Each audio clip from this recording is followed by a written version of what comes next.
تحسین خستا گلان دی سشن دن کے آتلان دی دا هدف پلو روان دی پا اسلام ین لزان دی دا هدف پلو روان دی پا اسلام ین لزان دی تحسین خستا گلان دی سشن دن کے آتلان دی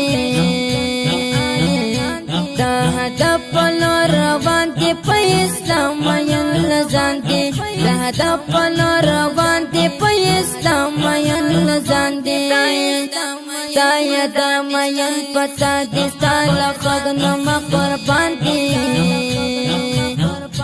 دا دمینی پور سوزی تریختونی عاشقان دی تحسین خستا گلان دی سشن دن کی آتلان دی